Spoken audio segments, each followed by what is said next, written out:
Hello everybody, this is a quick rules explaining video tutorial of an ancient Egyptian board game called Senet, or as it was often called, the game of passing through the netherworld. Ladies and gentlemen, this little game is most probably the oldest board game in human history. It's a quick, fast-paced blocking game for two players who compete against each other by moving their own pawns across a board of 30 squares.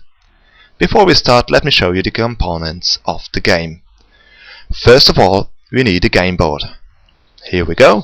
The board has 30 squares or game fields arranged in 3 rows. Some of the fields have special signs painted on them, as you can see here. I'm going to explain these later on. Then we have 4 casting sticks, which are actually the great-great-great-grandparents of dice. These sticks are two-sided. As you can see, they have a dark and they have a light side. These sticks will be used to determine how far you are allowed to move your stones. And then, of course, we have the playing stones themselves. One of the players gets the 5 white cones, while the other one the 5 black spindles to play with. On the next screen here you can see the initial setup of the game, and now we are ready to play. But what is Senet really all about? During gameplay, the stones struggle across the game board on a reverse S-shaped game track from the upper left to the lower right corner, where they are allowed to leave the game area. And this is actually the point of Senet. The player who gets all of his stones off the board first wins. On your turn, most of the time you will have 2 main actions to perform.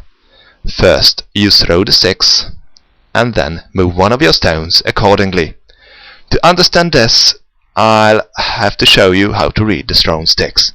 This is pretty easy, so you don't have to be afraid.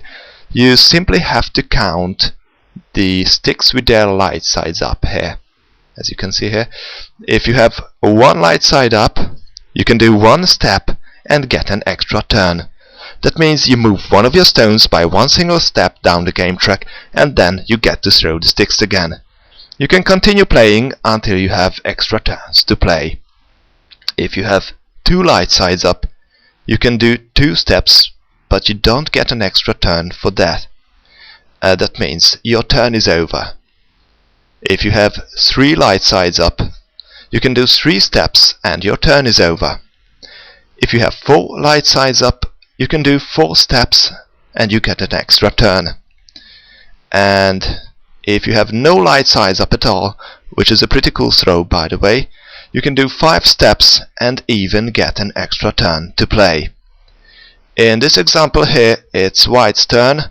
The sticks show a throwing value of 3, and if white would choose to move this stone here, it would be moved 1, 2, 3 steps to this game field here. When you are moving your stones, there are a few rules you will have to follow. Rule number 1. At any time, there can only be 1 stone on any one game field. Rule number 2. If you should land on your opponent's lone stone, the 2 stones swap places. In this example, it's black's turn, who has a throwing value of 2 and attacks the white stone sitting 2 steps afar. In this case, the 2 stones swap places. Rule number 3. You are not allowed to land on a stone of your own color. Rule number 4. 2 or more adjacent stones of the same color protect each other. These protected stones cannot be attacked by the opponent. Protection works on stones sitting on corners as well, but if you look at these 2 guys here, these, for example, do not protect each other because they are sitting on separate rows. They are actually considered to be far away from each other.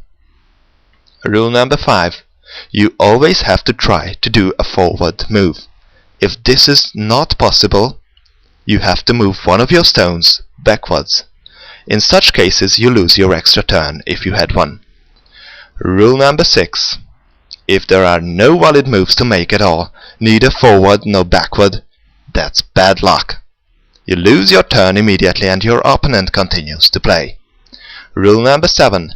Stones standing on the last 4 game fields do not protect each other anymore and have special movement rules to follow. I'll tell you in a minute. Let me show you the special game fields now. First of all, we have field number 26, which is also called the House of Beauty. All stones must stop here or on an exact throw before they can continue their journey. A stone standing on field number 26 can be borne off the game board immediately by an exact throw of 5. Field number 27, the House of Waters. Try to avoid this one, for this is a pitfall. If you move your stone to the House of Waters, additional extra turns get lost immediately. But that's not all. If you start your turn with one of your stones drowning in the water, you have to make a decision. You have two options to choose from. Option number 1. You can return the drowning stone without throwing the sticks to field number 15, which is also called the House of Second Life. In this case, your turn is over. If there should be somebody on field number 15 already, the drowning stone is not returned to the House of Second Life, but to the first empty field behind it. Or you have option number 2. You can take the sticks and hope to throw a 4. This might be actually a bit risky, because you have only a probability of 1 against 16 to throw a 4 successfully. However, if you should choose this option and fail, the drowning stone remains in the House of Waters and your turn is over. But if you should succeed to throw a value of 4, the drowning stone is rescued and borne off the game board immediately. You get an extra turn and you can continue playing normally. Field number 28 is called the House of 3 Judges. A stone sitting here cannot be moved forwards, nor backwards. Instead, it can only be borne off the game board by an exact throw of 3. Field number 29, the House of 2 Judges. This is pretty similar to the previous one. A stone sitting here cannot be moved forwards or backwards. Instead, it can only be borne off the game board on an exact throw of 2. And then we have field number 30, the House of Horus. A stone sitting here can be borne off the game board on any throw. And there's one last rule I have to teach you. As I told you before, stones are never protected on the last 4 game fields, so that means they can be attacked by an opponent's stone coming from field number 26. And in such cases, the attacked stone is dropped into the water.